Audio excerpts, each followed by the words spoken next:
Hoje o Band Entrevista vai falar sobre as condições de saúde ocular e a verticalização da medicina que tomou força em 2000, a partir de 2000.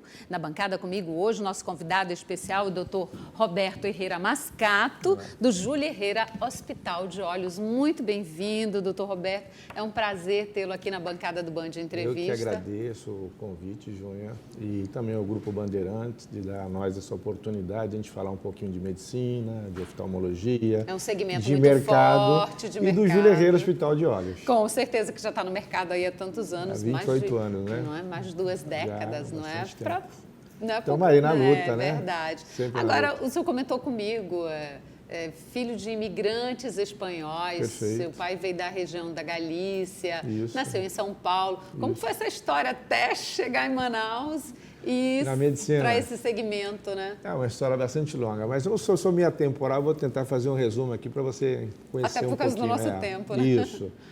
Eu sou descendente de espanhol, meu pai nasceu na Galícia, numa cidade chamada Ogrove, ou Elgrove, como queira. Ele veio ao Brasil, casou com a minha mãe ela é brasileira? É brasileira, filho de espanhol, da Andaluzia, de uma cidade chamada Granada. Mais ou menos em 5. Foi com uma história interessante, depois você vai entender por que ela é super interessante desse momento atual que nós estamos passando aqui na região, nessa nossa região norte. E aí em 59... meu pai veio para São Paulo, eu fui concebido lá numa cidade do Paraná, norte do Paraná, chamada Cambira, uma cidade pequenininha. E meu pai, em 59, veio para São Paulo e minha mãe estava gestante, acho que 5, 6 meses mais ou menos, e com a intenção de ir para a Venezuela. O meu pai tinha um irmão na Venezuela, estava bem, direitinho com a intenção de ir para a Venezuela. Nesse momento, em São Paulo, ele ficou doente, acabou, eu tive que nascer, né? Minha mãe aumentou a gestação, eu tive que nascer em São Paulo. Acabou meu pai arrumando emprego numa empresa francesa chamada Rodia e ficamos em São Paulo. Em São Paulo, continuamos em São Paulo, eu perdi meu pai. Meu pai morreu muito cedo, eu falei para você. Né? Com 39 anos, meu pai teve um infarto e ele morreu com 39 anos. Ficou eu com 5 anos e meio, meu irmão com 8 anos e minha mãe com 39 anos de idade. E a gente morava, nós tínhamos uma estância, vamos dizer assim, nós morávamos na frente, né, e alugava 2 casinhas. Era isso que a minha mãe tinha para se manter, mas depois a pensão do meu pai, né? E minha mãe era complicada, porque minha mãe é o seguinte, ela mandava para o cinema, por exemplo, uma ideia, R$5, ela queria 4 de troco, então logo cedo eu quis trabalhar para ganhar meu dinheiro. E minha mãe fez o seguinte, ela foi trabalhar num colégio, ela era cozinheira desse colégio, um colégio de padre, que a gente chama, um colégio católico, e eu estudava lá, a gente ficava o dia todo lá, e minha mãe trabalhava e trocava o salário pela nossa educação lá.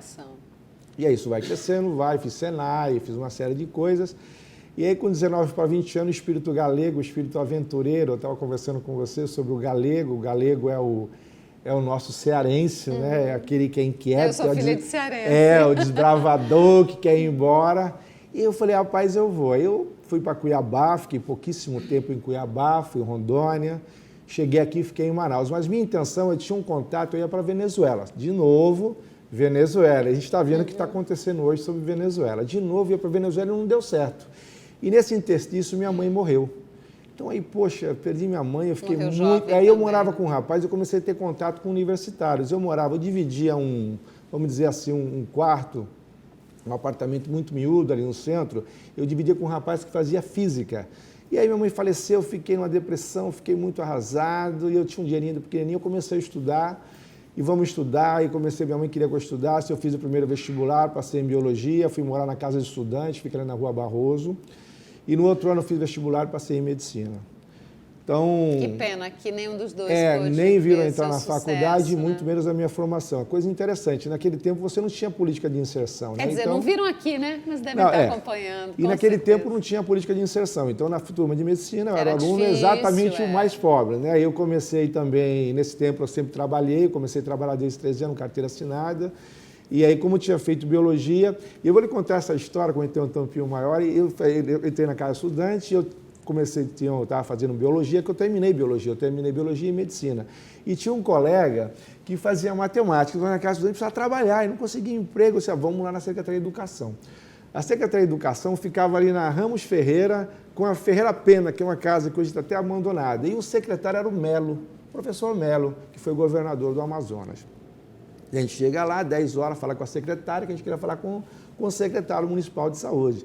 Ela disse, vocês marcaram com a audiência? Essa história não é tão longa, não. Não, marcaram a audiência e tal. Estou querendo miúdo. Esperamos lá e consegui o trabalho de professor. Então, eu fazia medicina e o que me sustentava era ser professor. Isso, segurava era ser professor. E aí, medicina também, quando falei para você, é um sonho, me formei em medicina, depois medicina, fiz residência em oftalmologia.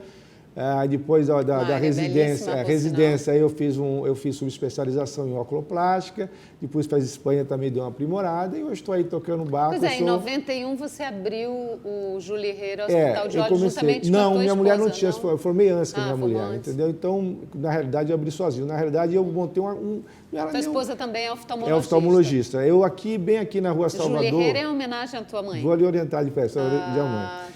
E aí a gente abriu aqui na Rua Salvador, tinha aqui a Golden Cross, era uma empresa de plano de saúde, e eu tinha um consultório dentro eles tinham uma unidade de prestação ambulatorial, entendeu? Que chamava-se Brasmed.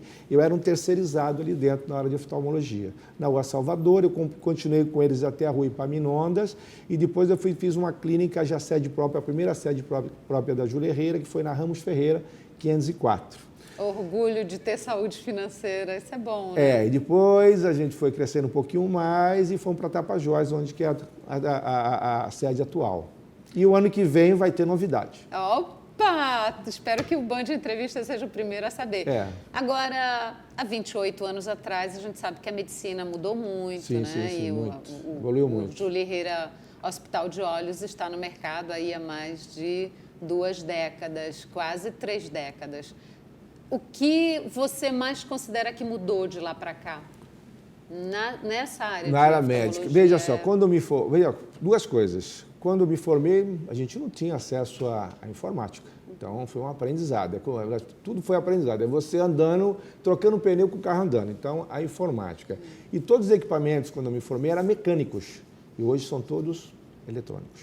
Então, a medicina mudou muito. As técnicas cirúrgicas mudaram muito. Então, por exemplo... menos invasivas. Menos invasivas e hoje a preocupação com segurança. Então, por exemplo, a técnica da cirurgia da catarata, eu estou na 3ª.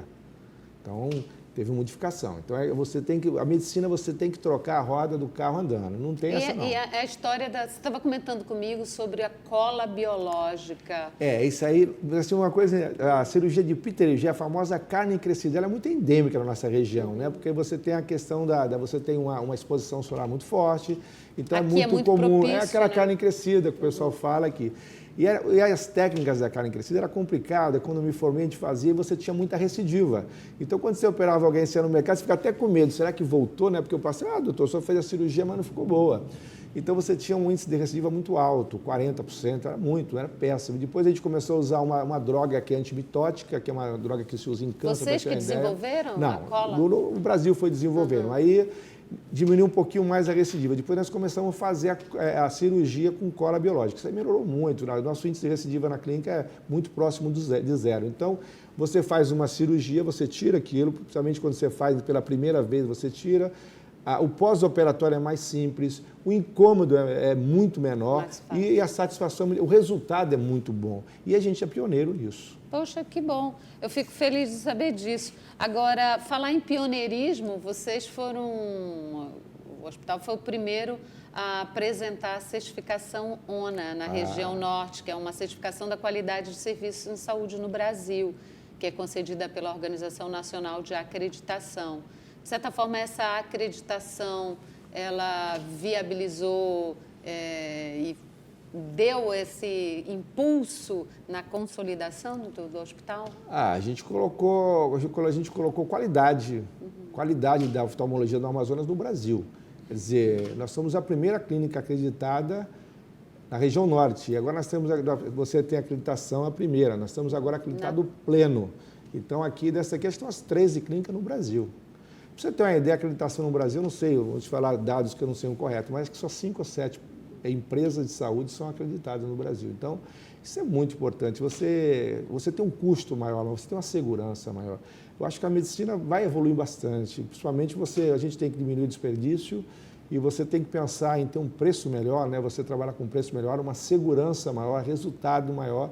e trabalhar com bastante medicina olho baseada é muito em evidência. é muito delicado, né? Então, é um insucesso. Tudo nessa área é mais... E a acreditação, ela dá norma para você, principalmente que a gente está tão afastado dos grandes centros. Você, por exemplo, a Júlia Herrera está cumprindo normas internacionais. Isso para a gente é um orgulho. Um grupo jovem, olha, quando foi a acreditação nossa plena, e a gente faz parte de uma associação das maiores clínicas brasileiras, são 57 clínicas não acreditadas, é um grupo chamado Tech Laser, e foi até uma funcionária da gente, a enfermeira nossa, ela foi lá participar, e ela dizendo a dificuldade, quer dizer, é um orgulho pleno, hoje, tem poucas. Hoje o hospital, qual é a estrutura? Quantos médicos estão lá? Nós somos 7, 8 médicos, médica, eu tenho 2 filhos, Cristina Sadala Mascato. Né? Minha companheira aí de 30 anos, uma grande companheira. Que bom, uma boa feliz. pessoa. Quantos médicos tem na equipe lá? 8 médicos, eu tenho 2 filhos agora que estão fazendo fellow, então é dizer muito pouco aqui. Oftalmologistas não, também? Eles estão, veja só, já fizeram já são médicos, já fizeram a especialização, já são oftalmologistas, todos os 2 são oftalmologistas, são especialistas, e agora estão fazendo o que a gente chama de fellow, estão fazendo a subespecialidade. A menina fazendo em segmento posterior e o menino em segmento anterior. Perfeito. Como é que o senhor avalia as condições de saúde ocular no Amazonas? Você já falou um ponto aí importante. Olha, nós temos... As nossas condições climáticas, a incidência de sol já é um fator ruim. Quantidade está boa. Qualidade também. A distribuição, não. O Amazonas tem um problema muito grande de logística. É muito difícil, né? Então, a gente tem quantidade de oftalmologista, acho que é suficiente. A qualidade muito boa. O Amazonas tem um grupo bom de oftalmologistas. Muito boa. A gente não faz vergonha nesse Brasil, não. Só que a distribuição é difícil, né? As dimensões do estado do Amazonas é continental. Então, acho que o grande problema é isso, é a distribuição. É você chegar lá no rincão para você levar uma oftalmologia. Não é fácil. Eu acho que o nosso problema é a distribuição. Acaba centralizando muito na capital. Né? Eu acho que você tem muito pouco serviço no interior. E quando você tem algum acesso ao interior, é através de mutirão. Colegas que se esforçam muito, que estão de parabéns, de levar oftalmologia, cirurgias de catarata nesses interiores todos aí. Muitas pessoas de parabéns. No hospital são feitas cirurgias de catarata? A gente faz a cirurgia de catarata. A gente faz, por exemplo, o seguinte, a gente não faz tudo, mas a gente procura fazer aquilo que a gente faz, fazer o melhor. A gente faz como a oftalmologia não tem tanto, nós temos um quarto cirúrgico. A oftalmologia não tem tantas cirurgias, 5 ou 6 cirurgias. Nessas 5 ou 6 cirurgias a gente procura fazer sempre o melhor. A média nesse mercado de quantas dá para... Como assim? Você quer de cirurgias por dia ou por mês? Não, a gente já, por exemplo, só eu já tenho mais ou menos, de toda a cirurgia, umas 22 mil cirurgias feitas. Já. Uau! Mas também faz tempo que eu me formei. Faz tempo. A gente faz uma boa quantidade de cirurgias. Uma ideia, 100 pelo menos 1000 cirurgias anuais. Que bom, fico feliz. Isso mostra que tem conhecimento. Não é isso, sabe? E confiança no mercado. Mas nós vamos para um breve intervalo, não sai daí, que o bate-papo é sobre saúde ocular.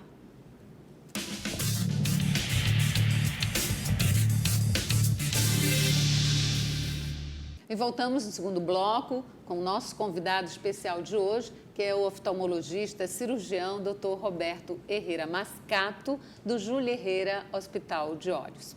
Doutor Roberto, segundo o Conselho Brasileiro de Oftalmologia, existem 1.200.000 casos de cegueira no Brasil, um número bastante alto, expressivo. É uma tragédia, né? E casos que poderiam ser tratáveis. O que acontece? Vamos dar uma separadinha aí. A catarata é reversível. Eu sempre falo para o meu paciente, quando estou com catarata. Catarata é presente de Deus, só dá em quem dura. E a única maneira de a gente ficar um pouquinho mais aqui é envelhecer. Em quem dura envelhecer. Normalmente então, depois de 60. Catarata, aqui na nossa região, 55 a 65 anos. É reversível, então, para catarata, acesso. Isso que eu falei para você. Você pode ter pessoas cegas, como nós temos um estado continental, é um pouco essa logística um pouco complicada, mas a catarata é reversível. A gente tem 2 coisas que é mais complicada. Hoje, o glaucoma, é complicado, porque é uma doença silenciosa, é uma traiçoeira, não dá para você fazer um diagnóstico visual, você olhar, não tem diferença, olha, esse paciente tem glaucoma, é complicado. Então, a pressão do olho vai lá em cima e você não sente quando absolutamente ele chega nada. Aqui, quando ele chega na clínica da gente, já é tarde demais.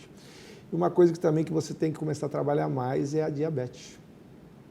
Então, a diabetes também tem tirado muita qualidade de visão e tem tirado muita visão de muitas pessoas. Então, pessoas que têm diabetes que são pessoas que têm que visitar com mais frequência o oftalmologista. E ainda tem aquela questão da resistência a não... O senhor comentava comigo que as pessoas normalmente só procuram quando já sabem que a situação está difícil, né? A prevenção ainda... Nós não temos essa cultura de prevenção, né? Mas é difícil, a gente não tem essa cultura. E muitas vezes também a vida não tá fácil. Então, nós temos que melhorar bastante. A medicina 4.0, a medicina do século XXI tem que mudar muita coisa. A gente ainda faz uma medicina do século XX. Então, tem que ter mais marcadores. O difícil é precisa saber quem são as pessoas alvos para a medicina, porque às vezes você faz uma prevenção imensa para você pegar 1% da população, entendeu? Então a medicina tem que evoluir para achar os alvos corretos, para ir direto lá, né? Então tem muita coisa para mudar. Ficou uma coisinha aqui no meu tic-tac. O senhor falou ainda há pouco que na nossa região o índice é a partir de 56 anos. Mais ou menos. Eu estou falando a favorece o quê? Estou falando a experiência. A incidência do A experiência, não, eu estou falando a experiência da minha clínica. Estou falando o seguinte, talvez você, numa região, não tenha essa estatística. Eu estou falando mais ou menos na minha região. Pela sua experiência. Pela minha experiência aqui. Tá bom. Beleza. Era isso que eu ia lhe perguntar, no caso que o senhor comentou antecipadamente sobre a glaucoma, justamente por ela ser silenciosa e você não ter conhecimento, né, dos sintomas. É uma tragédia. Né? O que o senhor recomendaria? É o acesso à oftalmologia. Acesso à oftalmologia de boa qualidade. A visita anual. Primeira coisa, se você tem alguém na sua família cego, tem que ficar mais esperto. Se você tem alguém na tua família que tem glaucoma, você tem que ficar mais esperto. Então, você tem que procurar. Então, dá uma olhadinha, dá uma pesquisada, sempre é importante. No próprio exame de rotina, quer dizer, eu estou tentando, como estou dizendo, se você tem na tua família alguém que tem glaucoma, é mais fácil. Seus pais são cegos por glaucoma, poxa, você tem uma possibilidade maior. Tá. Agora, o senhor é pioneiro em cirurgias valvulares justamente para glaucoma. Em que casos esse procedimento é recomendado? Quando você não consegue fazer o controle clínico. Cirurgia, que é através de colírios? Se a gente pensar na medicina, a cirurgia é a falência da medicina, né? Acho que daqui a uns 100 anos nossos colegas não vão precisar mais operar, vão ter outro tipo de terapia. Então, quando você faz cirurgia, é a falência. Seria bom se a gente colocasse um colírio, a catarata, ou se não tivesse a transparência do cristalino, se mantesse. Então, é que quando você não consegue controlar, você fazendo toda a medicação, você não consegue controlar, você faz a válvula. Ou senão, um paciente que você sabe que ele não vai ter adesão, que os tratamentos não são baratos. Paciente que mora no interior, mora em locais muito longe, às vezes você é um pouquinho mais agressivo. Agora, falando um pouco, mudando um pouco dessa área, entrando no assunto da verticalização da medicina. Fiquei impressionada porque eu li um artigo da CREMESP, que é o Conselho Regional de São Paulo, falando sobre essa questão. Segundo o artigo, essa verticalização é favorável e é positiva para as operadoras. E o que é? Quando as operadoras elas descobriram que ter o seu próprio hospital é muito mais vantajoso, ter sua própria rede de serviços oferecida, né? E a questão dos médicos assalariados. Por outro lado, para os médicos isso é uma ameaça à autonomia e para os pacientes é uma estratégia de mercado em detrimento ao serviço. Qual é a sua opinião? Como é que o senhor vê essa situação? Os custos médicos subiram muito. Você tem uma inflação médica muito alta. Você tem um desperdício médico muito alto. A verticalização, quando hoje acho que ela está focada muito em custo. São empresas de capital aberto, ela tem que ter resultado financeiro. Então, eles estão muito focados em custo. Eu acho que o mais importante é você ter um custo justo. Eu acho que a medicina, que nós temos que chegar nela, é aquela medicina barata, eficaz e baseada em evidência. Então, e quando você tira também, quando você pega uma pessoa uma empresa que está focada em custo, onde ele tem um profissional médico, né, que vai atender alguém, será que ele vai ter a liberdade para indicar um bom tratamento? Será que ele não vai ter, por exemplo, se ele indicar um bom tratamento que tem um custo mais alto, como é que vai ser isso? Então, eu ainda acho que você pode até ter um pouco verticalizado, mas acho que também tem que ter um pouco de livre escolha, porque é muito importante você escolher a qualidade. Então, quando você vai a algum local, você escolhe pela qualidade também, nem sempre é o preço. Então, Eu entendo que a verticalização está trabalhando em cima do preço, está tentando levar medicina para mais pessoas, mas você trabalhar só em preço, eu não sei se isso vai resolver. Agora, esse monopólio do mercado não é preocupante? Todo monopólio é preocupante. Eu acho que você está começando a fazer 2 monopólios, né? Então, um aqui e outro em São Paulo. Então, isso é meio perigoso. Então, eles estão cada vez comprando mais, porque é um dinheiro que vem, que vem de fora. É uma gama de operadoras muito grande. Eles pegam dinheiro na Bolsa de Valores, 5, 6 milhões, não é dinheiro trabalhado. Então, são empresas que têm um DNA americano, já estão entrando com coisa assim, a gente não sabe o que vai acontecer. Mas eu estou dizendo, trabalhar só em função de custo, acho que a gente não vai chegar numa medicina de qualidade. Entendeu? Eu não posso, sabe, eu não tenho dados, eu não posso criticá-los, tá? Eu acho que eles estão tentando levar a medicina para mais pessoas, com custo mais acessível, mas você trabalhar só em cima de custo, você não vai levar uma medicina de qualidade. Eu tenho medo que eles façam uma represa de tratamento. Então, o que acontece? As pessoas, quando você vai fazer um tratamento cosmético e o tratamento real não faz. Eu não vou falar alguma coisa aqui que seria assim, mas, por exemplo, eu tenho uma sobrinha que teve, nesse ano aqui, ela tem um problema de câncer de mama. E ela tem um plano de saúde, que a gente tem um plano de saúde, e um plano de livre escolha, que ela tem acesso. Então, ela foi no hospital e ela já terminou o tratamento dela. E ela trabalha num local que tem um plano de saúde de uma empresa verticalizada. E a colega dela ainda nem começou direito o tratamento. Então, eu tenho medo disso. Então, só custo. Eu acho que se a gente trabalhar com custo e eficiência, eu vou ficar muito feliz, porque nossa intenção é que o povo brasileiro tenha uma boa saúde. Pois é, isso o bom acesso a uma saúde de qualidade. Eu trouxe esse assunto para conversar com o senhor, embora, né, tenha a ver com todas as áreas da medicina, não só com a oftalmologia, que a verticalização é em todos os setores de saúde, porque hoje as operadoras têm hospitais, elas têm uma rede de serviços credenciados, elas têm os médicos, né? Essa é a autonomia do médico. Pois né? Realmente os médicos passam a ser funcionários das operadoras. Essa autonomia às vezes pode complicar, mas eu não tenho dados. E a grande maioria dos médicos, além desse artigo do Conselho Regional, isso, da CREMESP, vários outros opiniões de médicos de várias especialidades comentavam exatamente isso, da falta de liberdade que os próprios pacientes têm também de ter acesso a um médico da sua confiança, ou seja, ela vai naquilo que a rede disponibiliza, num serviço também que é disponível. Às vezes, como o senhor disse, tem casos que se espera e que não tem, e leva meses esperando uma vaga. E isso é ruim no ponto de vista para o paciente, essa verticalização. Na saúde tem muito desperdício, né? Então, se a gente conseguir controlar isso, vai ajudar bastante. Isso tanto na verticalidade, em todo segmento, na verticalizada, na livre escolha, tem muito desperdício. Então, acho que hoje é uma tentativa de você conseguir levar uma medicina de qualidade com custo mais reduzido. Isso eu acho que é o objetivo de todo mundo, inclusive do governo. Pois mas chegamos ao final de um ano, começando um ano, né, aí 2020, e com a esperança sempre que o amanhã vai ser melhor, né? Não só na área de medicina, como em todos os setores. Qual a sua perspectiva desse ano que se eu sou otimista. Vislumbra aí? Eu sou otimista, não tenho a menor chance de não ser otimista.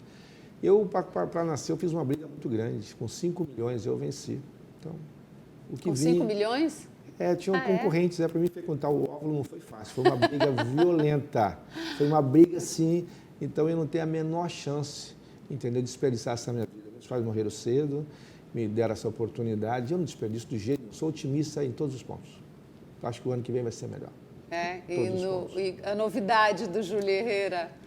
Agora pode dizer para o Band. Nós estamos construindo uma clínica nova aqui no Soberano, no 11º andar. Olha! Totalmente uma tecnologia diferenciada, já uma clínica do século XXI, uma coisa bacana. Olha, que bom, E a sociedade parabéns. amazonense merece, o povo amazonense merece uma coisa de qualidade. Aonde vai ser? Aqui no Soberano, no 11º andar. Soberano? No Soberano, e aqui, esse prédio aqui, porque é próximo aqui na Rua Salvador. Em frente do Dodó Veículos. Mas vai permanecer aquele outro hospital? E nós estamos vendo direitinho ainda. Mas vai ser uma medicina de qualidade com custo acessível, entendeu? A gente está pensando com essa... Acho que, como eu estou dizendo, tem 3 coisas que nós temos que conseguir. Acesso, custo e resultado. Então, é isso que a gente luta. E outra coisa, a gente não tem um hospital de olhos. Nós temos um hospital de pessoas e essas pessoas têm olhos. Então, a gente tem que olhar a pessoa como um todo, não só nos olhos.